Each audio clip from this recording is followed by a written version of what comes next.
Okay, thanks, Steph. So I'm going to, myself and Richard are going to tell you a little bit about the work we're starting to develop, thinking about meaningfulness in a youth sport context.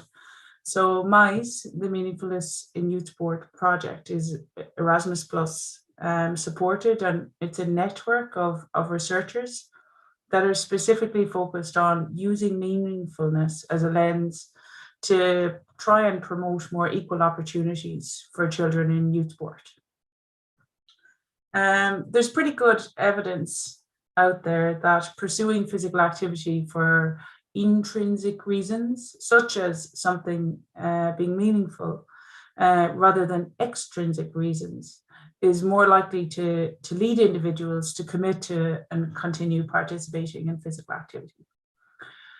But there's an ongoing issue that many young people don't find youth sport experiences personally meaningful or relevant. And this results in significant dropout in participation. And this is prevalent across all youth sports.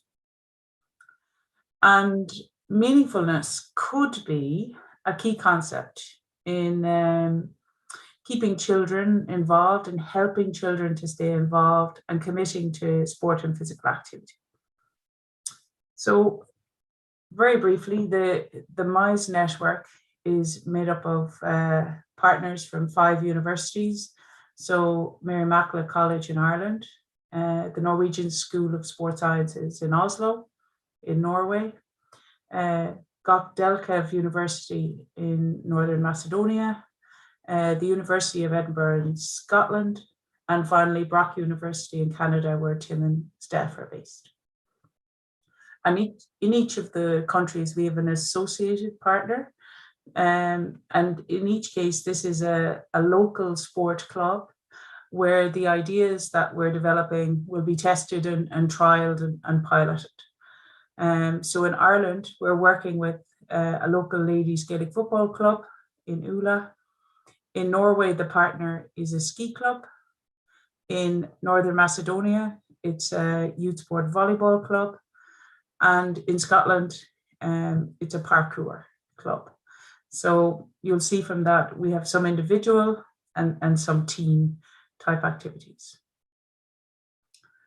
Within the network, we have some members who have experience of researching meaningfulness, Richard and myself and Tim, who you've already met. In terms of youth sport, Bård Erlend Solstad, Mats and Biljana bring experience from youth sport. And in terms of professional learning, our 2 Scottish colleagues, Nicola Cars and Paul Macmillan, bring that expertise. So together, we're meeting and we're looking to develop ideas, pedagogies. And I suppose the fundamental, our starting point, is that children participate in sport for different reasons. So what we want to do is to develop pedagogies of meaningfulness for youth sport for children aged 6 to 12. And we're specifically looking at the kind of pedagogies that volunteer coaches and parents who are working with small groups of children between age 6 and 12 can implement and use successfully to promote the kind of experiences that we'd like children to have. So kids participate for different reasons. So this for this first child, fun is a big component, but motor competence is massive and important for this child, feeling competent. Less so challenge, less so personal relevance, and less so fun. Within the same group, there's another child for whom fun and motor competence are less important, but challenge is everything and dominates personal relevance, not much so, but unless they're interacting with others, the experience doesn't work as well for them. So the question we're asking is, how do we individualize pedagogies in a way that accommodates the child on the left and the child on the right at the same time, and multiply that by 8 or 10 or however many children that volunteer coach or parent is working with. So I'm sure some of you are thinking, these are ideas I already target. These are ideas that I already promote. And that's great. I suppose the difference, or what we're proposing, is that meaningfulness becomes the priority, the lens for the coach's decision making. And we hope that helping coaches to deliver diverse and more differentiated pedagogies will result in greater opportunities for more individualized participation. So that making a difference to the quality of individual children's experiences may promote a more inclusive opportunity for all children to experience youth sport in ways that are meaningful for them. We see lots of synergies between I Coach Kids and the MISE project that we're developing. In the work that we're doing, we draw on research and ideas from the coaching literature, from the physical education literature, as well as professional development and coach education literature. So we're trying to set our net widely. We're hoping to develop 3 outputs, which may be of interest to I Coach Kids members going forward. The first is we're developing a menu of pedagogies for our partner coaches to try out. Secondly, we hope to have a blog series that reports on the experiences of the coaches and the children in each of the 4 sites, the 4 countries that we're working in. And ultimately, at the end of the 2-year project, we hope to develop a comprehensive resource guiding coaching for meaningfulness in youth sport. Next, Richard is going to share some ideas around what this menu of pedagogies that we're beginning to develop might look like. Thanks, Deirdre, and good afternoon, everyone. What I'm going to do over the next while is continue from Deirdre's introduction by outlining our plans for the next 2 years. So Tim and Steph have outlined what we know about meaningful experiences in PE.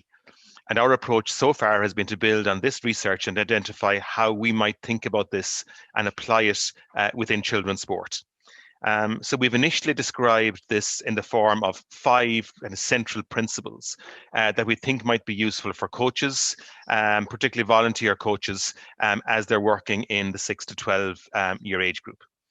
And for each of the 5 principles at the moment, we've tried to articulate a rationale for each one, so our why.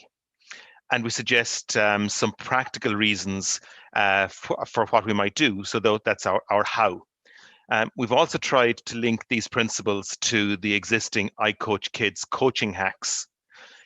So over the next 10 minutes or thereabouts, I'm going to focus on a small number of examples from each principle, but we intend expanding on this menu as time goes on and as we get feedback from coaches, from parents, and from engagements like this, where we're hoping to hear from experts in the field who may be able to steer us in the right direction.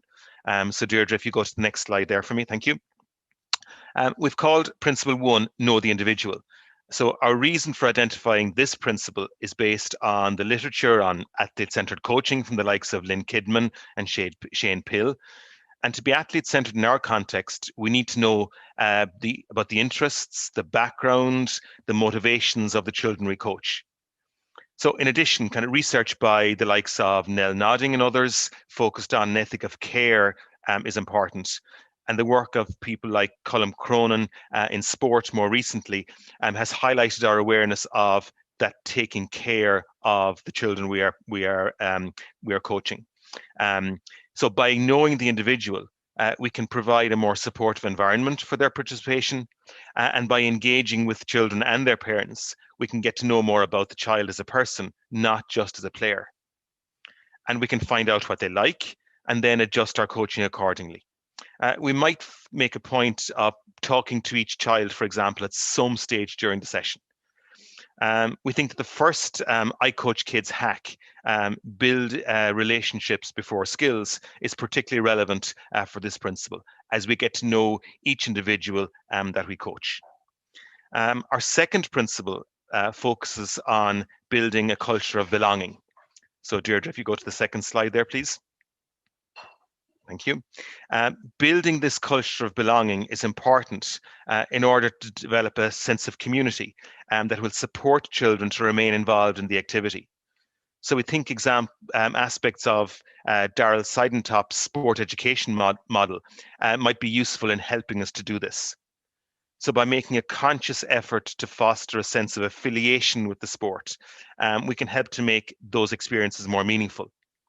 So things like devising team songs or chants, by involving children in a wide range of roles within the sport, or by inviting players from older age groups to come and visit our coaching sessions. We think the participants may be helped to develop a stronger sense of involvement, a sense that they belong within the club, and then hopefully their involvement may become more personally relevant. And we think this echoes coaching hack number 6, where a key priority is that they come back. Our third principle advocates for a balanced approach to competition. So research tells us that very competitive environments at a young age can lead to children dropping out of sport. And we think this principle links closely to the idea of challenge that Tim and Steph mentioned earlier on, and have been identified as a key feature of meaningful PE. So while it's not feasible or desirable to eliminate competition completely from sport, we suggest exploring alternative ways of managing competition in the 6 to 12-year-old age group. For example, we might help children to set individual goals for improvement in ways that focus on intrinsic motivation. Accordingly, we can help them to identify just right challenges that help develop skills at a pace that's appropriate for each individual child. When we're designing scoring systems for games, for example, we might award points for a positive attitude or for displaying particular teamwork skills, alongside the more traditional formats that just record physical skills. In team game situations, we're suggesting that small-sided games should be organised in line with what many national governing bodies are already doing, with modified rules and equipment, where every child should play. There's really no place for sitting on the bench at this age group. And we think this principle aligns with coaching hack 33 from I Coach Kids, that competition is neither good nor bad by itself, but it depends on how it's organised, presented, and managed. Principle 4 focuses on developing a positive pedagogy. Here we're influenced very much by the work of researchers like Richard Light and Stephen Harvey, and by research from the field of education that promotes child-centered pedagogical approaches. In our view, the quality of children's experience in sport is really important. And to do this, we suggest that objectives for our training sessions are set out clearly at the beginning of the session. And we can talk to the children about what we want to achieve in the session. We would also like to use strategies that support children's decision-making throughout the session. So as coaches, we ask questions, we support open discussions, and we incorporate children's ideas and opinions. In this regard, it would be really important to respond to children's feedback, particularly if there are aspects of the sport that they're not enjoying. So we might assign peer buddies to the participants, where they may feel more comfortable to provide opinions and express their feelings. And we might give children some responsibility to create new activities and exercise choice within the sport activity. We think coaching hack number 34 is very relevant here. So great coaches don't have all the answers, but they do ask great questions. So developing that sense of questioning as a central pedagogy by being positive coaches. Our final principle comes back to us as coaches ourselves and the idea of being a reflective coach. And here we're highlighting the importance of coach reflection to improve practice. So while the children are learning as participants, it is important to remember that we as coaches are also learning from our past experiences, learning about current practice, and learning how to support the children's meaningful engagement in the sport in the future as well. We can do this by planning sessions very carefully with a view to creating the positive, supportive environment that I mentioned in Principle 4. We might do that individually as coaches, but we might also do it with the other coaches who we're working alongside, if we're working as part of a coaching team. Incorporating feedback from the children and from their parents can also be an important part of this planning process and helping us to reflect. Even by using the results of a simple thumbs up, thumbs down, or thumbs across review at the end of the session can help us to start that reflective process. And we might think about what worked well and what we can improve on. If we're focusing on meaningful experiences, we could use a simple prompt for our own reflections, like, in the next session, I'm going to. So an example might be setting an objective like, in the next session, I'm going to develop social interaction by giving children a chance to solve problems in small groups, and then planning the content accordingly. Coaching should be meaningful for us too. So it is also important to focus on our daily successes. After a coaching session, we might make a note in our coaching diary detailing a standout positive moment in today's session was. And by doing that, we might be able to build up a list of incidents that sustain our own continued involvement in coaching. We think Coaching Hack 40 aligns with some of the things we're thinking about with regard to this principle. So sport is no magic bullet. Children can gain life skills from sport, but coaches have to plan for it and deliver accordingly. And by being reflective coaches, we can do that. So to sum up, as a first step in our project, we have identified these 5 principles that we hope will be useful for coaches and parents as they try to provide children with meaningful experiences in sport. But rather than looking at them as entirely separate pillars, we expect that there'll be connections and overlap across these principles. And as we've tried to devise the principles, we've been guided by the research that Tim and Steph outlined, for example. We're also guided by organizations like I Coach Kids and the fantastic resources there, but we're also influenced by the work of national governing bodies for sport. For example, as you can see in this slide, we think our principles align with what are here described as foundation stage 1 and 2 that are outlined in an example of a player pathway developed for Gaelic Games in Ireland over the last number of months.